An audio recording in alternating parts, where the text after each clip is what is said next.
안녕하세요. 미국 주식을 사랑하는 미주달입니다. 지금 소비자 물가지수가 방금 전에 발표가 됐는데요. 예상치랑 부합한 수치지만 이제 인플레이션이 일시적이야 라고 얘기하기에는 애매한 숫자죠. 그래서 이 수치만 봐도 연준의 스탠스가 바뀌었다라는 거예요. 6월 달까지만 해도 연준은 인플레는 일시적이야 라고 얘기를 해줬어요. 그렇지만 9월 달부터는 바뀌었죠. 생각보다 인플레가 세고 길어졌다라고 얘기해주고 있어요. 그만큼 공급 병목 현상이 심해졌다라는 거죠.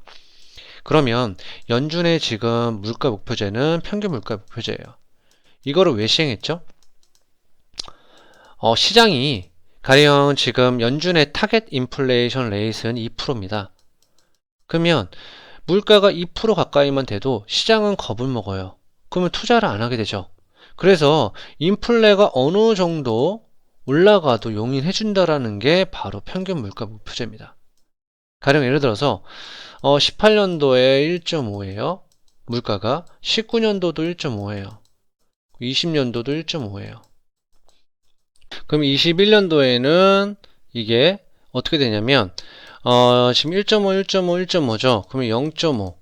그러니까 타겟 인플레이션 레이시 2%잖아요. 그럼 0.5의 룸이 남아요. 0.5 곱하기 3 하면 1.5의 룸이 남죠. 타겟 인플레이션은 2%이기 때문에 3.5까지 용인해 준다라는 거예요. 이게 평균 물가 목표제인데 이게 길어지면 이 목표제는 없는 거나 마찬가지죠. 예. 그래서 이제 이런 점이 우려스러운 거고, 그래서 이런 거를 데이터로 해놓은 게 있어요. 밸류에이션이라 인플레이션 인디케이터가 있는데요. 이거를 간단하게만 보여드릴게요. 재밌는 자료라서 보여드리자면 보면 네, 슐러 P 레시오예요. 이게 지금 현재는 37이고요. 지금 소비자 물가 지수는 5%가 넘죠. 그래서 이거를 더한 값이 바로 이 인디케이터인데요. 이 인디케이터가 60 이상일 때는 바로 인플레이션 상황을 나타내줘요. 그리고 가치도 높아지겠죠. 그러면 수익률을 어떻게 가져가냐면 여기 한번 보세요. 보통 지금 에버리지 평균은 마이너스 3.4%, 맥스 다운은 57%.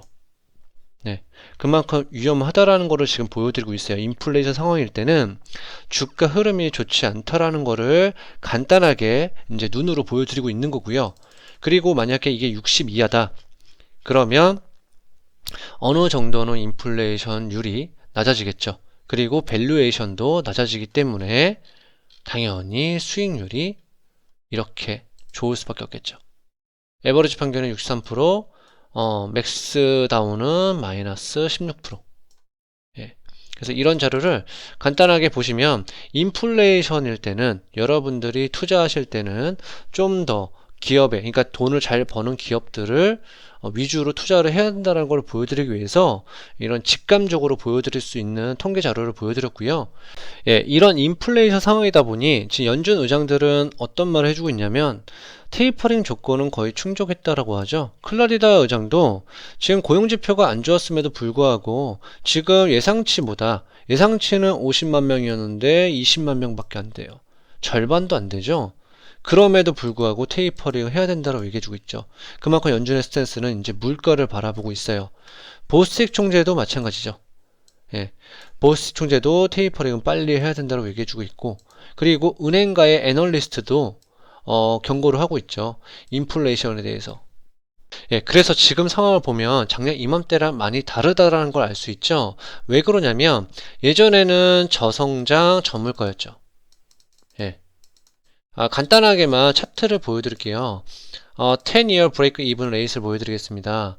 지금 보면 이게 물가 기대 수치죠. 이 기대 수치가 코로나 전에는 0.0, 뭐 1점대, 뭐 이렇게 나왔죠. 물가가 이렇게 낮으면 아무리 돈을 찍어도 화폐 가치가 떨어질 일이 없겠죠. 그렇기 때문에 계속 돈을 찍었어요. 근데 지금은 물가가 거의 2.5%, 기대 수치가 2.5%예요. 그러면 여기서 양적 완화를 했다가 인플레가 이렇게 극심한 상황인데 화폐 가치가 더 떨어질 수가 있겠죠. 예, 환율이 무너지면 그 나라의 정책도 다 무너질 수밖에 없겠죠. 이거를 일본이랑도 같이 보여드릴게요. 일본도 요즘에 인플레에 대해서 계속 곤혹을 치르고 있습니다. 에너지 가격이 급등하니까 엔저에다가 일본 경제가 우려스러운 거죠. 그만큼 인플레가 무시 못한다라는 거예요. 그래서 일본도 마찬가지죠. 돈 풀기를 계속 재무부에서는 내분이 있을 수밖에 없겠죠. 미국처럼. 차트를 간단하게만 보여드리자면, 예, 일본 같은 경우는 2012년 말부터 양적 완화를 해왔기 때문에 주가를 이렇게 떠받쳤습니다. 일본이 양적 완화를 할 수 있었던 원인은 뭐였죠? 바로 일본은 계속 디플레이션 상황이 지속되어 왔죠. 이때 2011년 때 동일본 대지진이 왔어요. 그러면서 더 침체가 왔기 때문에 저물가 상황이었죠. 이 저물가 상황이 계속 지속되다 보니까 양적 완화를 하더라도 화폐 가치가 떨어질 일이 없겠죠. 그렇기 때문에 양적 완화를 이렇게 무한대로 할 수 있었던 거예요. 그렇지만 지금은 기사 내용을 보면 돈풀기를 주저하고 있죠. 그만큼 일본도 인플레가 어느 정도 심각한 상황이 왔고요. 그래서 지금 전 세계적으로 봤을 때 지금 퍼펙트 스톰이 오나 저는 여기까지 오지는 않을 거라고 생각해요. 뭐 공급망 위기라든지 인플레라든지 이런 것들은 어느 정도 시간이 지난다면 다시 정상화가 될 거라고 생각이 들기 때문에 너무 부정적으로 생각을 안 하셨으면 좋을 것 같고요. 제가 매번 보여드린 지표죠. 아직도 50일선은 무너졌고요. 200일선은 진작에 무너졌어요. 그래서 여기서 더 떨어져도 이상한 만한 수치는 아니죠. 그리고 중국의 리스크가 아직도 있죠. 지금 중국의 내수 경제는 부동산이라고 설명을 드렸는데 헝다 위기가 아직까지도 이어지고 있고요. 그래서 중국의 정부는 이 헝다 기업 등 유착 조사를 한다고 했어요. 이번에는 금융기관의 손을 보는 건데 이 금융기관의 손을 보는 게 어디까지 갈지 지켜볼 필요가 있겠죠. 지금 중국 같은 경우는 쌍순환이라고 해서 내수 경제에 어느 정도 강점을 두려고 했어요. 왜냐하면 미중 무역 갈등이 심하잖아요. 그러면 내수 경제가 탄탄하면 어느 정도 버틸 수 있습니다. 마찬가지로 공동부유도 그런 개념이었죠.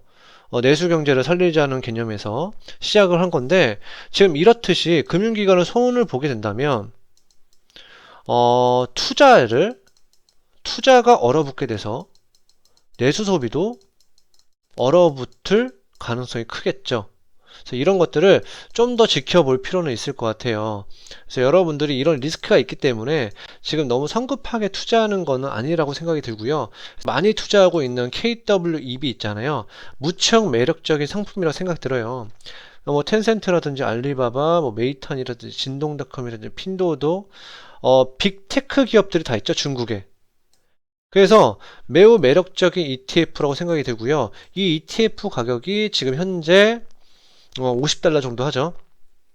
그래서 매우 매력적인 가격이고 예전에는 한 지금 $100까지 넘게 올라갔기 때문에 지금 충분히 매수하기 좋은 시점이긴 하나 너무 지금 불확실성이 많기 때문에 이런 불확실성이 어느 정도 거치고 투자해도 늦지 않다라고 저는 생각이 듭니다. 예, 그리고 지금 마켓을 간단하게만 볼게요. 지금 소비자 물가 지수가 발표가 되자마자 지금 2년물은 튀고 있죠. 이게 왜 튀냐면 2년물은 일단 연준의 중앙은행에 민감하게 반응한다고 했죠. 그래서 지금 물가가 이렇게 올라가다 보면 당연히 테이퍼링 정책에 대해서 진행을 할 수밖에 없겠죠. 그런 이유 때문에 2년물 금리가 이렇게 민감하게 반응을 하고 있고요. 그리고 10년물 금리는 많이 내려가고 있죠. 뭐 10년물 금리는 전 결론적으로는 올라갈 거라고 생각을 하지만 지금 현재 내려가는 원인은 일단 성장 사이드로 봐야 될 것 같아요. 지금 유가 같은 경우는 유가가 지금 어느 정도는 지금 더 이상 안 올라가고 있지만 지금 계속 올라가고 있죠. 지금 5일을 다시 한번 보여드리자면 5분 차트로 보여드릴게요. 갑자기 또 튀고 있죠. 그러니까 이런 오일이 계속 원자재가 튀다 보면 인플레를 자극시킨다라고 몇 번이나 강조를 드렸습니다.